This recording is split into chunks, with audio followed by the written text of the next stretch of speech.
tiene que haber influido. A mí me gusta mucho la pintura, me gusta la pintura, el arte contemporáneo, sobre todo el surrealismo y todo eso, pero también me gusta mucho la pintura del Renacimiento para atrás, la pintura medieval y tal, ¿no? Me encanta. Creo que tiene mucho que ver además con el cómic, o por lo menos con el cómic tal como yo lo entiendo. Y yo creo que el Bosco, si hubiese vivido actualmente, hubiera hecho cómics o por lo menos humor gráfico, porque fijaros, le gustaba rellenar cada una de sus pinturas de toda clase de detalles, de pequeñas historias muy fantasiosas. En realidad era pintura religiosa, pero bueno, yo creo que desde el punto de vista profano se puede entender y disfrutar mucho mejor. A mí me parece esto totalmente surrealista y psicodélico, ¿no? Eso lo podéis ver en el Museo del Prado, que está en ese sitio. Y este es de Bruegel, al que empezó siendo otro pintor flamenco, empezó siendo un alumno aventajado del Bosco y luego llegó a desarrollar un estilo personal. A mí casi me gusta más que el Bosco, ¿eh? Y también hacía este tipo de pintura. Todas estas, voy a enseñar un par de detalles porque todas estas pequeñas historias que aparecen, muy pequeñas escenas, en realidad representaban alegorías de refranes populares y todo esto, ¿no? A mí se me escapan un poco porque, bueno, habría que trasladarse a la época pero era un pintor muy narrativo, ¿no? Me gusta la pintura de esta época porque, aparte de ser un tanto inocente gráficamente, un poco naif si queréis, por otro lado era muy narrativa. De hecho, los retablos medievales pues tienen mucho que ver con el cómic, ¿eh? Los retablos medievales, o como veis,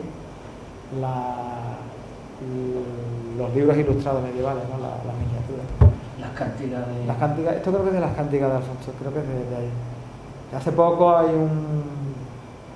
no sé si es un historiador del arte, algo así, ha hecho un estudio sobre las cánticas de Alfonso X el Sabio, creo que es, o sobre otro de estos libros ilustrados medievales, diciendo que es uno de los primeros cómics de la historia. Y además lo podéis ver en La cárcel de papel, que después se publicó algo de eso. Una de las historias que publica dice que era una historia de zombies. Bueno, una historia de zombies, bueno, no sé, un poco rebuscado, pero sí que aparece un muerto que se levanta de la tumba, y no es Lázaro, es otro, ¿no?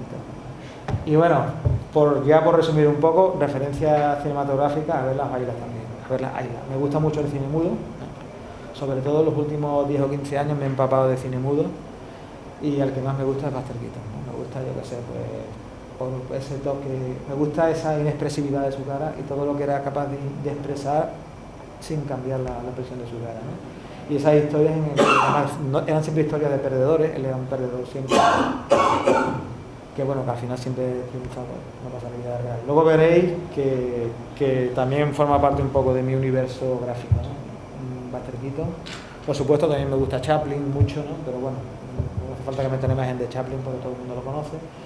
Y luego esta es una película que a mí me encanta, que en España se llamó Garras Humanas, una película muda.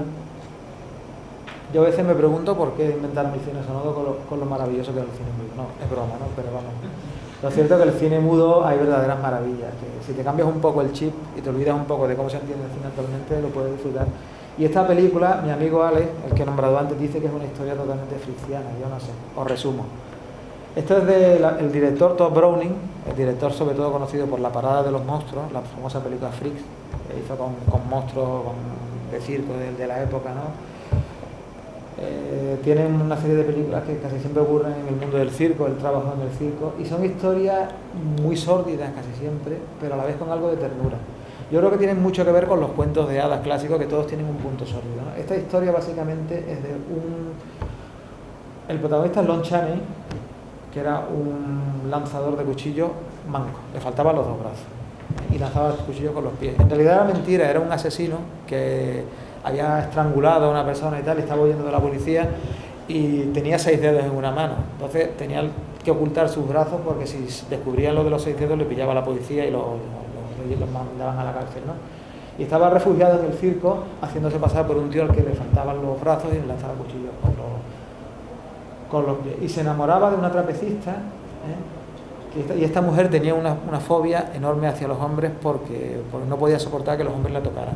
Y decía que los hombres no deberían de tener brazos, que si los hombres no tuvieran brazos, pues ella no tendría ningún problema con los hombres, ¿no? ¿Qué pasa? Que este hombre se hace cortar los brazos para que ella le quiera, ¿no? Pero al final ella se le pasa la fobia esa y se enamora de su compañero trapecista y tal, y al final tiene un final muy trágico, todo lo que tiene esa historia de tremendo, de espantoso, tal como está contado, yo creo que tiene algo de ternura, algo de romántico, que yo creo que tiene algo que ver un poco con mi mundo, que yo creo que yo soy un poquito menos bestia, pero vamos, sí que tiene algo que ver, ¿no? Y luego está, bueno, otro de mis cineastas favoritos, que es Terry Gilliam. No me gustan todas sus películas, pero me gustan mucho los cortos que hacía, las animaciones que metía en las películas de Monty Python. Y esta película, yo qué sé, esta película ha pasado con varias películas de Terry Gilliam. Cuando se estrenó en el año 80 y tanto, la crítica no sé por qué se la cargó, dijo que era una mierda. Yo fui a verla y me pareció una maravilla. Ahora la consideran un clásico. Supongo que va a pasar lo mismo. Es casi una adaptación de 1984 de Orwell, no sé si la habéis visto, pero muy llevada a su terreno. Sí, era de los Monty Python. Y luego esta otra película. Tiene una película que a mí me parece un poquito horrible sobre los hermanos Grimm, que parece ser que la hizo para recaudar dinero para poder hacer esta, que es Thailand. No sé por qué no la tradujeron como El país de las mareas, que yo creo que suena muy bien, pero bueno. La crítica se la cargó también cuando la estrenaron. ¿Cómo se llama en España? Thailand, no le cambiaron el nombre. Aquí la proyectaron en el Campus Cinema y el único español que había en la sala era yo. Estaba lleno de Erasmus la sala. No había ni un puto español. No sé, es una película maravillosa. No os voy a contar de qué va, yo creo que hay que verla. Es una película, pero absolutamente... Y si leí una crítica, no sé si fue en El Mundo o en El País, que decía que era una película espantosa, que era una película retorcida. Yo creo que el Jeff Bridges hace una de las mejores interpretaciones de su vida, a pesar de que Jeff Bridges, Santi la ha visto la película. Jeff Bridges se tira la mayor parte de la película sentado en un sillón sin moverse. No voy a decir por qué. Es una película alucinante, es un poquito sórdida también, pero digo, es que la fantasía suele ser sórdida. La mejor fantasía debe tener algo de eso. Es más bien reciente, ¿no? Es de hace 3 o 4 años. Porque el Jeff Bridges, por otra parte, es uno de los actores que mejor envejece. Sí, no, la verdad es que sí. Y además se especializa en papeles de drogota y lo hace muy bien. La película, digo, es una maravilla. La historia que por lo visto chocó a los críticos es que la historia es la historia de una niña, que los padres son unos yonkis, y ella se queda en una casa, los padres mueren de sobredosis y se queda sola en una casa abandonada y le ocurren una serie de cosas que es un poquito bestia, pero la película por otro lado en el fondo es muy romántica. Es que yo creo que los críticos no tienen ni puta idea de cine, igual que los críticos de cómic no suelen saber mucho de cómic, pues los críticos... Pero ya digo, yo la recomiendo obviamente, es una maravilla. Y yo voy a empezar a hablar de mi obra, ¿vale? Para no extenderme más con mi... Os he enseñado todo esto para que veáis un poco por dónde va mi trabajo, y yo creo que podríais reconocer en algunos de mis trabajos un poco esas influencias, ¿no? Y voy a empezar por los trabajos, por lo que os pido que seáis benévolos. Esto es del año 88, y este creo que es la primera vez que filmé Fritz. Yo filmaba a Ricardo Olivera, después hubo una época que empecé a filmar con mis iniciales, ROA, pero bueno, pues me puse Fritz en homenaje a Fritz el Gato. Hay gente que se cree que es en homenaje a Fritz Lang, pero bueno, podría ser. A mí me suelen gustar las películas de Fritz Lang. Y bueno, los primeros trabajos yo os puedo decir, yo empecé a dibujar desde pequeñito. Lo normal supongo que sería que cuando llegó la hora de cursar unos estudios superiores hubiese estudiado Bellas Artes, luego hubiese empezado a publicar mis trabajos y tal. ¿Qué pasa? En mi casa no había un duro, tanto mis hermanos como yo tuvimos que empezar a trabajar muy jóvenes y tal, y durante muchos años tuve que trabajar en otra cosa que no tiene nada que ver. Aunque uno seguía dibujando en casa cuando se podía. Realmente tardé bastante tiempo en publicar mis trabajos, en parte porque no tenía nada terminado que presentar, en parte porque presenté cosas a editores y la mayoría de las veces no me contestaron. La revista Star creo que fue la única que tuviera la dignidad de contestarme para decirme que no le había gustado, pero por lo menos me contestaron, ¿no? Pero por ejemplo el Víbora no me contestó, Nueva Frontera no me contestó jamás, y posiblemente mi trabajo entonces no tenía calidad como para ser publicado. Aparte, no terminaba nada, empezaba muchas historias. Esa es la historia de muchos dibujantes que empiezan, que tienen muchas páginas 1, muchas páginas 2 y a la 3 rara vez se llega, ¿no? Tenía muchos proyectos. Muchas páginas, 40 y 50, sí. Exactamente, pero bueno. O sea, lo que no son pocas palabras, pocas que ponga fin. Entonces fue a finales de los 80 fue cuando empecé a terminar cosas y a hacer cosas que me parecían un poquito más dignas. Os voy a enseñar a partir de ese momento, las anteriores no las voy a enseñar. Tengo un par de cosas que empecé con guiones de mi hermano Ángel, que no le voy a enseñar, no por nada, sino porque los veo ahora y digo, es que están muy superados. Os enseñaré algo que he hecho en colaboración con él, pero posterior. Pero bueno, aquí creo que empecé a hacer cosas un poco más dignas, que aunque gráficamente creo que están muy superadas. La verdad, os tengo que decir, a finales de los 80 pasaron varias cosas en mi vida que son las que me permitieron después poder dedicarme a esto. Por un lado, empecé a tener cosas más o menos terminadas, cosas que veía un poco más presentables, y entonces un día me junté con mi amigo Santi, que está aquí presente, y mi hermano Carlos, que también dibujaba en tiempo, ya no dibujaba, y decidimos hacer un fanzine. El fanzine se llama Radio Etiopía, ahora voy a enseñar también algunas portadas. Y decidimos hacer un fanzine y empecé a publicar mi trabajo. Eso fue en el año 89. Y ya, gracias a eso, bueno, empecé a darme a conocer un poquito, ¿no? Era al principio un fanzine muy cutre, con fotocopias y tal. Y ya digo, mis trabajos de entonces los veo ahora muy superados, pero bueno, que es. Y luego, al año siguiente, me echaron del sitio donde trabajaba, lo cual fue uno de los momentos más felices de mi vida, el día que me despidieron de ahí. Y pude empezar a trabajar en una empresa de publicidad. Me metí en ese mundo, cobrando poco dinero y tal, pero empecé a trabajar profesionalmente como dibujante y diseñador gráfico. Y a la vez me metí en la Escuela de Arte y Oficio, donde entre otras cosas pues tuve la suerte de conocer a Francisco, que está aquí, que fue compañero mío en la especialidad en publicidad. Y yo creo que aunque esa escuela, todo el mundo se queja, la Escuela de Arte de Cádiz, de que sí tienen un nivel muy bajo y tal, a mí me sirvió. A mí me sirvió para disciplinarme mucho y vais a ver la diferencia del antes y después, de mi trabajo de antes y después. Creo que hay una mejoría muy grande, por lo menos a nivel de dibujo, ¿no? Estos son anteriores, pero bueno, en este trabajo aparecen dos de los personajes que dibujaba yo por entonces.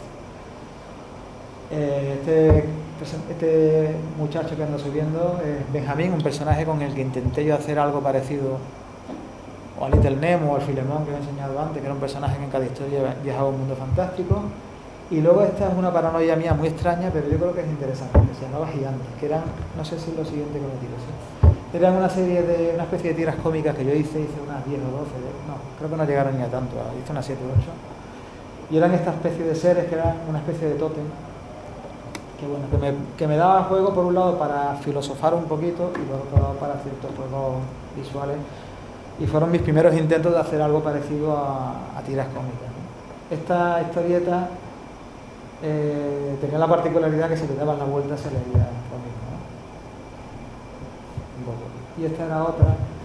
Hice unas cuantas, ¿no? Os enseño un poco las que creo que están un poquito mejor, ¿no? Había una que es que la iba a meter pero no he encontrado el original para escanearlo, en que salía, bueno, a veces lo dibujaba a esta especie de gigante unido a otro que era su pareja, una mujer, y aparecía una estatua de la isla de Pascua con 2 cuernos, ¿no? Que era un chiste un poco tonto si queréis, pero bueno, jugaba un poco con el personaje, ¿no? Tenía su simbología, ¿no? Así como veis aquí. Y luego esta historia, la mandé a un concurso y desaparecieron los originales, ¿no? No he vuelto nunca más a enviar originales a un concurso, por cierto. Como veis, en cuanto a dibujo, ya digo, creo que 2 o 3 años después hacía cosas infinitamente mejores, pero bueno, me parecía que era una historia interesante de este personaje, Benjamín, que hice algunas historias, algunas las terminé, otras no. Y esta era una historia que yo tenía en la cabeza, en que era una especie de sueño, en que salían un montón de gente subiendo una escalera. No se sabía la escalera dónde empezaba ni dónde terminaba. Y un poco quise simbolizar un poco cómo veo yo la sociedad, esta sociedad competitiva donde vivimos, donde te obligan a subir constantemente, ¿no? Era un poco esa la idea, ¿no? Y bueno, al final llegaban a una especie de puerta donde se suponía que les daban un premio, era una especie de paraíso con ángeles, y lo que pasaba, llegaban envejecidos, desgastados, ya todos, ¿no? Y además solo llegaban los mejores, ¿eh? Y al final pues terminaban, el premio era una escalera por la que bajaban todos, ¿no? Y bueno, ya digo, gráficamente creo que es mejorable, pero es una historia que creo que no me importaría volver a dibujar algún día, en fin, tal como lo haría ahora, ¿no? Creo que tenía su gracia. Y esto, bueno, ahora lo veo, yo lo recordaba, en cuanto a dibujo lo recordaba mucho mejor de lo que es, pero bueno, lo pongo. También fue un intento de crear un personaje, digamos, de humor, algo que después he hecho mucho, ¿no? De historietas autoconclusivas en una página o tiras cómicas. En este caso, esto es del año 89, y bueno, quise un poco utilizar un tipo de personaje que a mí en aquella época me resultaba muy cargante, que era el típico adolescente descerebrado, que se pasaba el día jugando a las maquinitas. No tengo nada contra la gente que juega videojuegos, ¿no? Pero un poco eso, y que explotaba a los padres, en fin, un tipo de personaje que yo creo que es universal. El nombre Lupo lo saqué de un anuncio que salían 3 pijos, que bueno, que no me acuerdo que se anunciaban ropa, ¿okay? Uno de los personajes, el que tenía más cara de tonto, se llamaba Lupo, por eso le puse ese nombre. Y esta otra historia que la verdad es que esta se publicó en Radio Etiopía, y la verdad es que alguien dijo que yo era un dibujante magnífico. Yo creo que no está magníficamente dibujado, mucho menos, pero bueno, No era en realidad lo mejor que era capaz de hacer yo entonces, lo que pasa es que también estaba buscando un estilo que me permitiese dibujar rápido, ¿no? Entonces podía hacer algo que pudiese hacer una página en 1 o 2 días, que no me eternizase. Por eso simplificé un poco mi dibujo. Yo creo que a nivel gráfico yo creo que se puede mejorar, pero la historia tenía su gracia, ¿no? En esta historia se notaba que yo leía mucho a Kafka en aquella época, ¿no? Era la historia de un personaje, era un personaje muy sumiso, era un ciudadano ejemplar, cumplidor y tal, una persona muy mediocre, a la que de pronto por alguna razón vienen 2 tíos a su casa a matarlo porque bueno, parece ser que se ha metido en algún lío sin quererlo, y él acepta su condición, incluso recibe a los asesinos, les invita a tomar una copa y bueno, al final los asesinos se humanizan un poco, se compadecen un poco de él, pero hacen su trabajo, que cargarse, ¿no? Bueno, esa libertad, ¿no?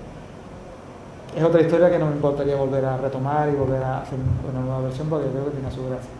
Luego por aquella época empecé a hacer una serie de historias protagonizadas por animales, un poco si queréis por influencia de Robert Crumb, animales humanizados pero huyendo del toque Disney infantil y bonito, y yendo un poco más a un toque más de cómic tanto subversivo y tal, ¿no?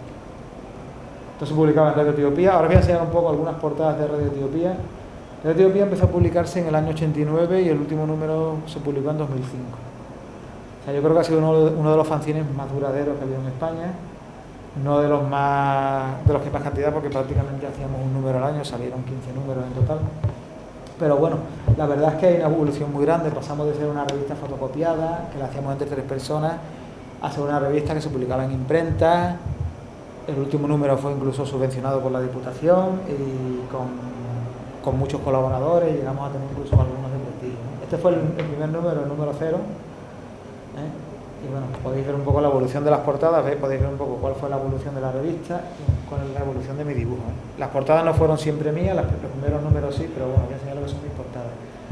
Esta portada, por ejemplo, es del año 94, que yo ya estaba terminando mis estudios en arte y oficio, y bueno, no sé qué pensaréis de este dibujo, a mí me gusta. Aquí se nota una evolución muy grande. Esto fue un poco un homenaje a la pintura románica, me gusta mucho la pintura medieval y tal. Y además lo que intenté, y también un poco un homenaje a Antonio Machín. Estos eran angelitos negros, Y bueno, la verdad es que este original, por cierto, me desapareció en Arkham. Cuando hicimos una exposición que dejamos algunos dibujos ahí, este dibujo luego lo dejé una temporada y cuando fui a recogerlo, algún enemigo de la Genosis le había gustado. Muestra de que le gustó el dibujo, sí, supongo, pero vamos. Y esta fue la portada de la segunda etapa de Radio Etiopía, una época que se convirtió en más literaria que otra cosa. En la revista se publicaban cómics, relatos, de todo, ¿no? Y esta portada, como veis el dibujo yo creo que es bastante mejor que lo que hacía al principio, ¿eh? Aquí tenéis el dibujo, porque esto fue un montaje que hice con fotocopia. Un poco quería representar, tiene un pequeño fallo de perspectiva porque esa mesa o está en el aire o tenía que tener las patas un poquito más largas, pero bueno, queda un poco así a los chavales, ¿no? Con las cosas que van por el aire. Pero bueno, da igual, lo que quería representar un poco, con cierto humor a los que hacemos la revista, ¿no? Con cierto aire así, está inspirado un poco en Muerte en Venecia, de Thomas Mann, ese aire de intelectual y tal. Pero luego el personaje es un mono, ¿no? No sé, queríamos reírnos un poco de nosotros mismos, ¿no? Y luego, bueno, el montaje del sistema a base de fotocopia, creo que fue el último número que hicimos con fotocopia, y después empezamos a hacerlo ya en imprenta, no sé. Pero bueno, yo creo que se nota ya una evolución. Esta fue otra de las portadas que hice, también con un toque así onírico, surrealista y tal. No sé, la gente de Cádiz también tiene un poco, le gusta buscar el chiste donde sea, y hubo quien dijo por ahí que este era Rafael Román. La verdad es que yo creo que no se parece en nada, pero bueno. ¿Era quién? Rafael Román. No se parece a Rafael Román. Y esta es otra de las portadas que hice. Hablando un poquito de técnicas, por cierto, esto está dibujado entero en el freehand, con ordenador, dibujado con el ratón, lo cual es una locura que ahora no hago, pero lo hice más que nada porque me permitía dibujar un personaje. Entonces yo no tenía escáner todavía, por cierto, así que me lo dibujé, no sé cómo, pero me lo dibujé entero en el ordenador. Y me permitía coger un personaje y multiplicarlo después. Esta fue una de las portadas que más me gustan en Radio Etiopía. Esta es la portada, como se abría, la portada era una portada. Y estos son unos personajes que dibujaba yo mucho entonces, en mis cuadros. para que veáis que mi etapa pictórica también en parte tenía mucha relación con mis cómics, aparte de llevar un poco mi mundo onírico y tal al cómic, tenía la costumbre de crear personajes que se repetían en unos cuadros y en otros. Y esto yo le llamaba cabezones, que eran una especie de... Bueno, tenía su simbología, pero tampoco lo voy a explicar ahora. Pero bueno. Y veis, bueno, aquí están todos como dormidos, hay uno que está como... Este personaje le llamaba yo el colgado, que hay y tal. Esos peces podían simbolizar un poco el sueño y tal, y este personaje femenino en este caso que nos hace una especie me pide como un guiño de complicidad por la historia, ¿no? Y esta creo que es la última portada que hice de este número, que lo tenéis aquí, de Radio Etiopía, que era un especial cómic. Ya digo, normalmente la revista era revista más literaria y tal, pero en el año 91 hice un especial cómic para llevarlo por los salones del cómic, y bueno, se vendió menos de lo que yo pensaba, pero bueno, me permitió contactar con un montón de dibujantes y con los que muchos de ellos ha habido después una amistad y tal. Si queréis, no sé, no sé quién es este, ¿no? Si no, tengo ejemplares de este que al que no lo tenga se lo voy a regalar. Hay cómics míos y de otros autores. Y aquí aparecen las criaturas de la Tierra. Y ya puesto, bueno, yo esto lo considero un poco ya, pasada esta primera etapa que habéis visto de cómic, que yo le llamo prehistórico, ya veo una etapa que la considero, a nivel de cómic la considero semiprofesional, que es ya en los años 90, y ya era profesional del dibujo, llevaba varios años trabajando en publicidad, llevaba también algún tiempo dedicándome a la pintura, había hecho unas cuantas exposiciones, y la verdad es que en los años 90 dibujé pocos cómics, hice más pintura que cómics porque, bueno, la verdad es que los años 90... para el cómic español fueron desastrosos. El mercado español, pasamos del famoso boom que hubo en los principios de los años 80 a que el mercado del cómic se fue a tomar por culo, así de claro. Eso, sumado a varias respuestas negativas que había tenido de los editores, hizo que un poco me interesase más por la pintura. También redescubrí un poco la pintura, pero no dejé el cómic. Quería seguir dibujando cómics, entonces los únicos cómics que hacía eran los que publicaba en Radio Etiopía. No sé si algún otro que me pidieron para alguna otra publicación. Y más que nada hice pintura y mi trabajo en publicidad, ¿no? Esto es, por cierto, es la portada de una revista. Tú no llegaste a colaborar, ¿no, Francisco? No, estabas tú en la mili cuando salió. Una revista que sacaron una gente de Jerez, que creo que sacaron 4 números, nada más. Yo colaboré en los 2 primeros y este fue el segundo número que hice yo la portada. Y en realidad publiqué un cómic que ya se había publicado 2 años antes en Radio Etiopía. La portada... A mí esta portada me gusta bastante, creo que está mejor dibujada la portada que el cómic, se nota que lo hice después. Pero bueno, el cómic yo creo que aunque es mejorable gráficamente, yo creo que narrativamente tenía algunos logros interesantes. Y es una de las varias adaptaciones que he hecho de relatos de otros autores. A mí me gusta adaptar relatos, pero dándole un toque personal, no hacer una versión libre. En este caso yo lo he puesto. Yo me dibujo de Fritz, quien pide disculpas al señor Ray Bradbury por las libertades que se ha tomado con su cuento La última noche del mundo. Es un cuento que aparece en el libro El hombre ilustrado, y la historia, yo la verdad es que he sido bastante fiel en realidad, por lo menos creo en el espíritu de la historia. La historia cuenta, Ray Bradbury, no sé si lo habéis leído, pero tiene una serie de relatos de ciencia ficción donde yo creo que hacen una crítica muy amable y tal, pero hace una crítica un poco de la sociedad americana, ¿no? Sobre todo de la época de los años 50, 60, que es la época un poco del que se dio a conocer. Y es un matrimonio americano y tal que comentan a la hora de la cena de que, bueno, que se han enterado por las noticias de que esa noche se acaba el mundo. Que lo han dicho en las noticias y se lo toman como la cosa más normal del mundo, ¿no? Un poco yo creo que habla de cómo llegamos a aceptar ciertas cosas, ¿no? Tienen una conversación sobre el tema, hablan un poco sobre sus vidas, pero todo con una aceptación y como si fuese algo rutinario, ¿no? Y bueno, al final se acuestan y como si nada y se duermen y ahí se acaba todo, ¿no? En la última página del relato me acuerdo que ocurre que también lo he metido yo en mi cómic, que la mujer de pronto se levanta y dice, ¿dónde vais? Y dice, no, es que se me olvidó apagar la luz de la cocina. Y claro, luego cuando piensas, coño, ¿qué más da apagar la luz de la cocina si después cuando amanezca vamos a estar todos muertos, ¿no? La historia es terrible, pero está contado de una manera como si fuese lo más normal del mundo. Yo llevé esa historia a mi universo de animales humanizados que dibujaba entonces, y yo creo que nada más que el hecho de hacer estos animales ya le daba un puntillo un poquito más duro, ¿no? Más sólido, pero bueno. Yo creo que narrativamente estoy un poquillo orgulloso de este cómic. ya que gráficamente creo que después mejoré. Más que mejorar, también cambié de técnica y utilicé técnicas que yo creo que eran más apropiadas para este tipo de dibujo.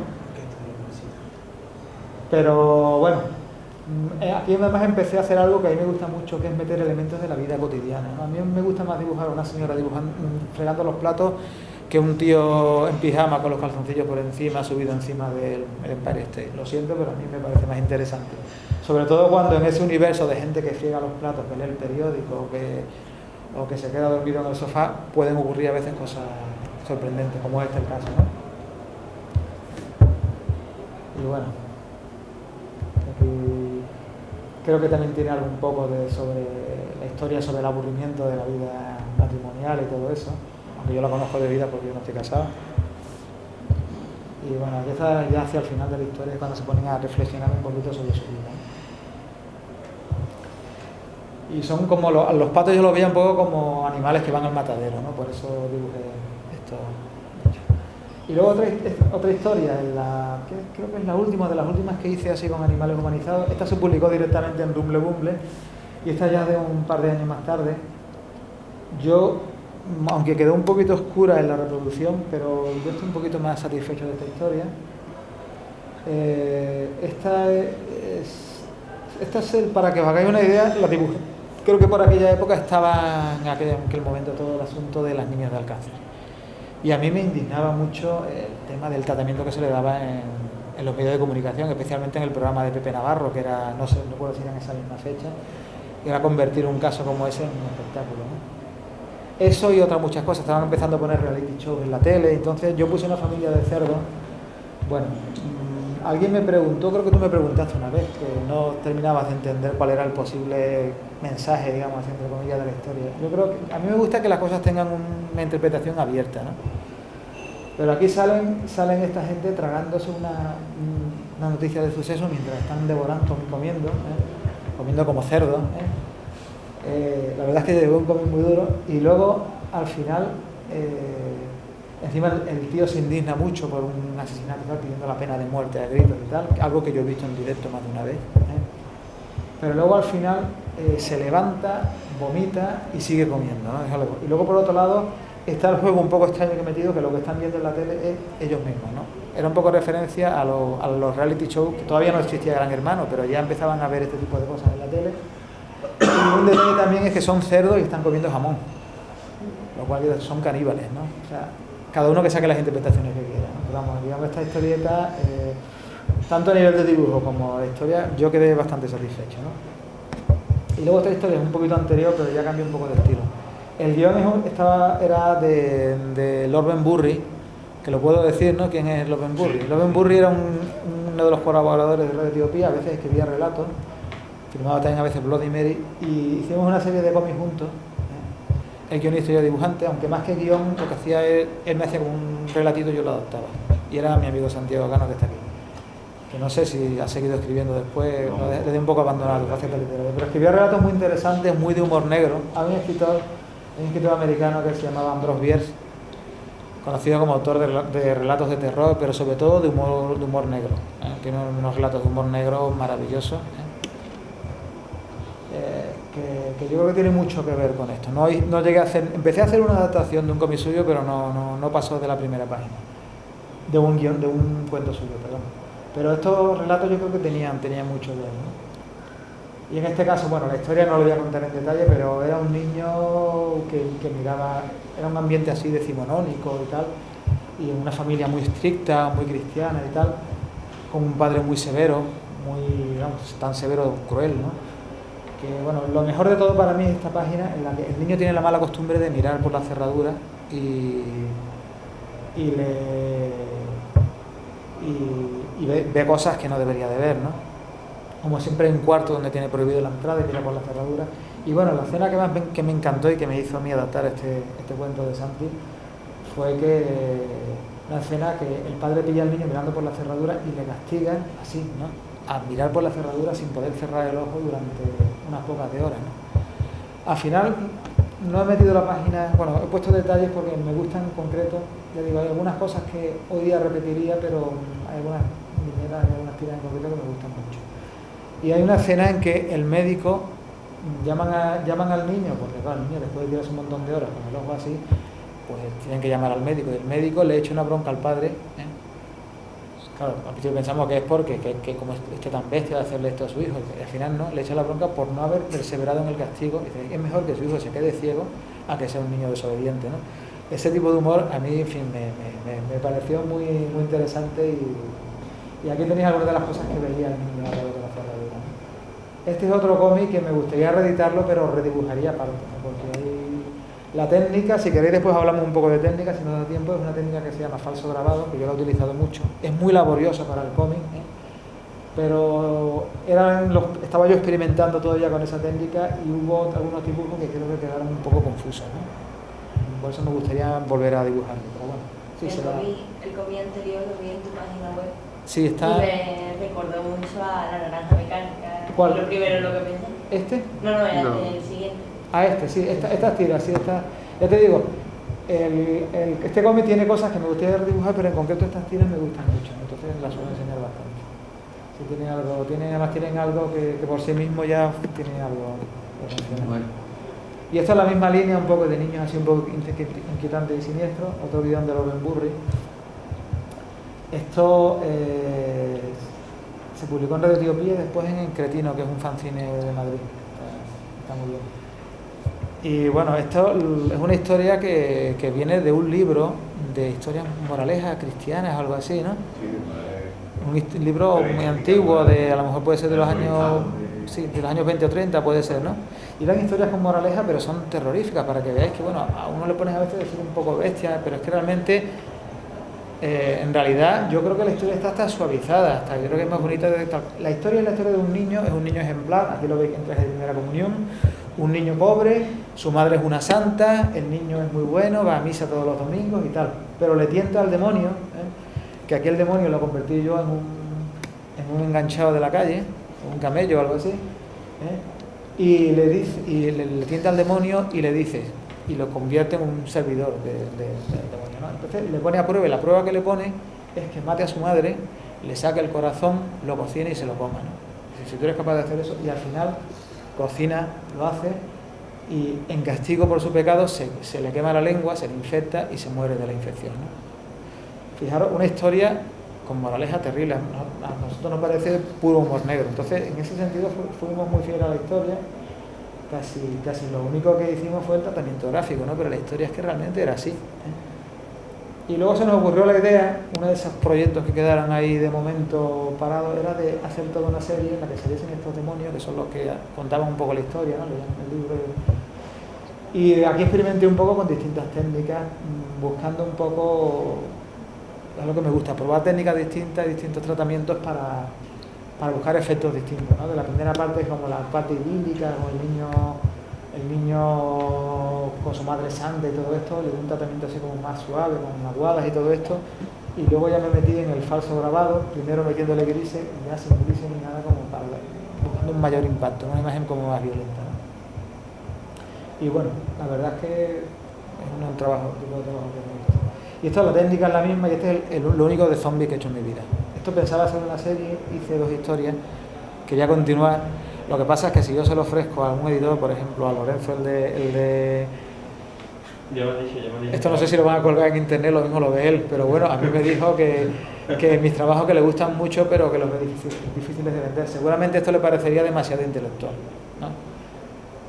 Porque en realidad son historias de zombies, pero en realidad yo me he inspirado en literatura sudamericana. Concretamente hay alguna referencia a Juan Rulfo, no sé si habéis leído Pedro Páramo, que es un libro maravilloso, un libro que casi todos son diálogos de muerte. No os puedo contar la historia, es difícil de contar, pero yo lo recomiendo, creo que es uno de los mejores libros que he leído en mi vida. Aquí la idea era simplemente un mundo devastado por una guerra, por lo que sea, la humanidad muere, se convierten en zombies, y lo que salen es una serie de historias cortas en que hay una serie de zombies que dialogan entre ellos y reflexionan sobre la vida, es lo que yo pensaba hacer, ¿no? O sea, los mismos ni siquiera se pueden considerar zombies, sino una especie de seres resucitados, pero bueno, esa era mi visión del tema. Yo creo que no encajaría en esta moda zombie de ahora. De todas formas, ya te digo, se llama Recuerdos del Olvido, igual que creo que tiene un aire así un poco latinoamericano. Y hice dos historias de 2 páginas cada una que se publicaron en Red Etiopía y bueno, es otro de los proyectos que tengo ahí aparcado hasta que sea el momento apropiado para hacerlo, ¿no? Y luego, bueno, el original tú lo conoces muy bien, ¿verdad? Está colgado en la habitación de mi sobrina, se lo regalé cuando ella era muy chiquitita todavía, o no sé si fue antes de que naciera, no, cuando ya había nacido, puse la dedicatoria. Esto también lo conoces, Francisco, esto era un trabajo de clase. Sí. Yo es que algunos trabajos de clase, cuando estábamos en publicidad, la asignatura de ilustración, algunos trabajos después los he utilizado profesionalmente, porque fue un cuento, nos leyeron un cuento y había que ilustrarlo, ¿no? Y esta ilustración, bueno, se la enseñé al que era mi jefe entonces y dijo, pues mira, tenemos un libro para la Universidad de Cádiz sobre la literatura infantil. Resultó que el autor, Antonio Moreno Verdulla, que es un profesor de la universidad, le encantó y al final, pues bueno, se hizo este libro con esta portada, es una acuarela. Yo creo que ahora hago mejores acuarelas que esa, pero bueno, en aquella época me gustó. Esta es otra portada. Yo hice eso, ya he entrado un poco en el terreno de mi trabajo alimenticio, ¿no? De aquella época, que son los trabajos que hice para publicidad. Yo he hecho creo que unas 400 portadas de libros. No todas llevan ilustraciones mías.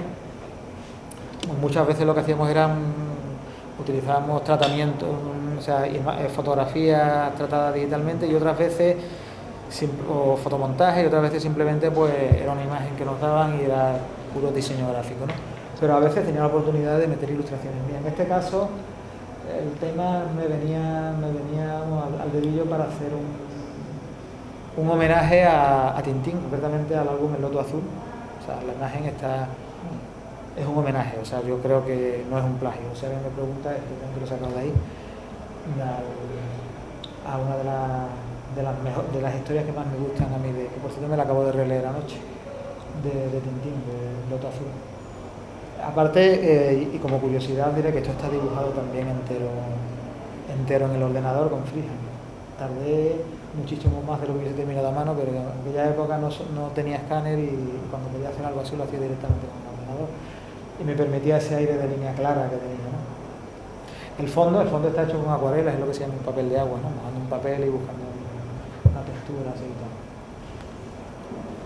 Y esto es un cuadro que lo mismo también te suena a ti, Francisco, porque yo hice otra versión de esto mismo para el trabajo de reválida en la escuela. Ese trabajo se quedó allí y volví a pintarlo y al final lo utilizamos para este libro, que por cierto las imprentas me cortaron por el lado y se comieron la firma. No es la única vez que me la han hecho.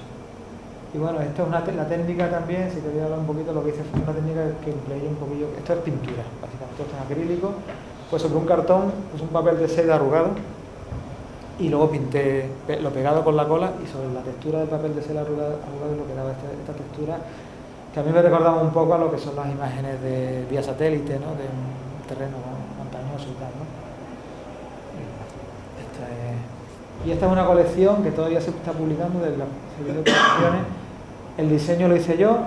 Y lo que pasa es que luego le tuvimos que cambiar el diseño, siguen con el segundo diseño, pero el segundo diseño ya no lleva ilustración a mano, sino lleva una foto o algo. Pero los primeros 8 o 10 números llevaban siempre una ilustración mía, que era un falso grabado, muy en mi onda.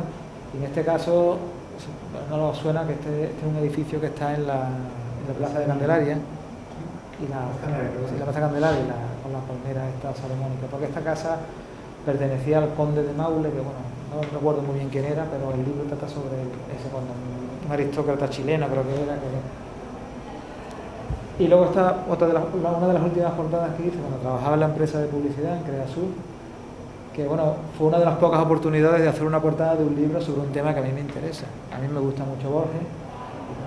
La verdad es que la idea de la portada no fue mía, fue de mi jefe, de Jesús Méndez, que estamos dibujando con mi jefe. Él dibujó esa especie de laberinto que sale al fondo, que es un elemento muy borgiano, y yo dibujé pues lo de enfrente, las dos figuras, y luego esto fue un montaje que hicimos con una foto que hicimos de libros antiguos y tal, y aparte el diseño también es mío, ¿no? Normalmente he ilustrado muchos libros universitarios de temas que ni me van ni me vienen, pero en este caso me da la oportunidad de hacer un trabajo, como veis el estilo es mucho más realista de lo que yo suelo hacer, y la técnica era falso grabado también. Y este es un cartel hecho en falso grabado. Yo he hecho también no sé cuántos carteles. Hay muchos que los he perdido de vista. Y en una época que para extensión universitaria, precisamente, que son los que organizan esto, hacíamos carteles y hice muchísimos. Y bueno, este fue uno de los que hice que más me gustaba. Y ya, pues por enseñaros un poco de mi pintura, yo he hecho muchos cuadros, hice pintura, digamos, más comercial, de temas de paisajes urbanos gaditanos y tal, que es lo que mejor se vendía, pero también siempre que podía llevar mi mundo personal a la pintura, ¿no? Y en este caso, pues bueno, es un cuadro grande, hecho en acrílico, de la serie esta de lo que yo llamo cabezones, ¿no? Estos cabezones eran seres más o menos humanos, pero la cabeza era totalmente circular, un poco inspirado, si queréis, en el sol o en la luna, algo así, pero bueno, no voy a explicar la simbología porque tampoco la tenía yo muy clara del todo entonces. Se inspiraba un poco en la pintura románica, medieval y todo esto, pero llevándolo un poco a mi terreno, ¿no? Este se llama el navegante, y en este caso el pescado simbolizaría un poco la imaginación, ¿no? Este es otro cuadro que hice, y fijaros cómo aquí metí un poco el lenguaje del cómic. A mí me interesaba un poco unir las dos lenguajes, del cómic y la pintura, algo que se ha hecho muchas veces. En el románico se hacía mucha pintura, los retablos medievales, yo creo que son antecedentes clarísimos del cómic.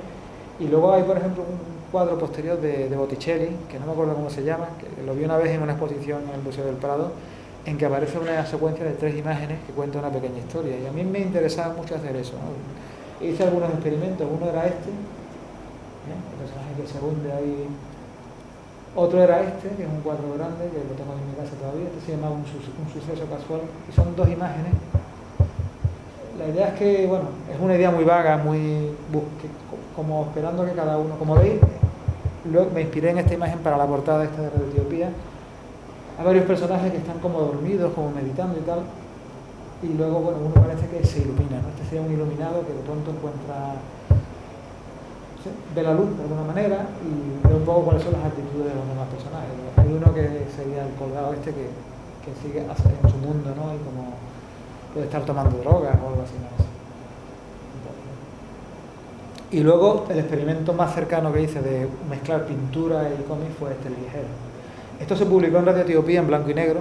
Eran 4 imágenes, 4 dibujos grandes, con una técnica más bien pictórica, con una pequeña historia. La historia es como un tanto existencialista, tiene mucho de literatura sudamericana, hay que leer relación con Kafka también, no sé, bueno. Los cuadros en sí no tienen el texto se lo metí después. Está colgado también en mi página web, si buscáis en etiopes.com, etiopes.wordpress.com, ahí lo podéis encontrar el viajero y podéis leerla, La técnica es una técnica compleja, que es una cartulina negra que se rasca, luego le aplico acuarela encima y también he metido algo de acrílico. Es una técnica mixta. Si habéis estado alguna vez en el poblado, no sé si todavía existe, en el poblado de Santipetri, en el poblado este marinero de ahí, las imágenes están inspiradas en fotos que hice allí, ¿no? De hecho, de ahí me viene la historia, ¿no? Son todas las casas abandonadas que había ahí y todo eso, ¿no? Y un personaje que al final se encuentra consigo mismo, ¿no? Y luego ya por terminar un poco esta etapa, ¿no? Esta etapa mía, os voy a enseñar algunos grabados, aunque estos grabados la mayoría son ya un poco posteriores, pero bueno, en mis grabados, yo también he hecho grabado un tiempo, también intenté meter un poco mi mundo, las constantes que aparecen en mis cómics, en mis ilustraciones. Este está muy inspirado en un cartel que hice de carnaval para un concurso que no salió, y está inspirado directamente y conscientemente en Marc Chagall, ¿no? En la pintura de Marc Chagall. Es de las pocas veces que he hecho algo inspirándome conscientemente en un autor, ¿no? Esto, bueno, por poner ilustraciones, la hice simplemente por gusto, para exponerla simplemente, por un poco. La verdad es que a mí me gusta mucho dibujar animales humanizados, y los cerdos, la verdad que son muy agradecidos de dibujar, ¿no? Tanto cerdos así tan sórdidos y tan repugnantes como los que he visto antes, como estos que son más simpáticos, ¿no? ¿Eso lo podría poner a la guardia de comer? ¿Se lo podría poner? Sí, mira, se lo podía ofrecer a la guardia de comer, a algún bar, la verdad. Luego hice un grabado de este cerdito. Y este otro grabado, bueno, luego os enseñaré una imagen, una ilustración muy parecida. Como veis, yo dibujo muchos gatos. Bueno, lo de los gatos tiene mucha explicación. En mi casa ha habido gatos, siempre no, pero desde hace más de 30 años he tenido gatos. Yo me identifico mucho con los gatos porque... Y yo creo que hay muchos artistas que tienen gatos, ¿eh? Dibujantes de cómics conozco muchos que tienen gatos, porque los gatos Me gustan también los perros, no sé, los pájaros, toda clase de animales, ¿no? Pero los gatos son unos espíritus libres que no se dejan manejar, te dan cariño cuando ellos tienen ganas y se dejan dar cariño cuando ellos tienen ganas. Y yo creo que hay que ser así en la vida, ¿no? Y para mí el artista debe ser así, también debe ser alguien, un espíritu libre, ¿no? Y por eso quizás, ¿no? Pero dibujo estos gatos semi-humanizados, ¿no? Más o menos humanizados, ¿no? Por eso, este se llama El gato ilustrado, se llama este grabado. Es un grabado hecho en linóleo y luego coloreado con acuarela. Y luego, esta es la segunda parte, si no me importa, vamos a hacer una pequeñita pausa, yo por lo menos tengo una cosa que hacer, ¿vale? Paramos un momentito, ¿vale? Una pausa de 10 minutos, así, ¿vale? No más, ¿vale? Y luego hacemos otra pausa ya para tomar algo.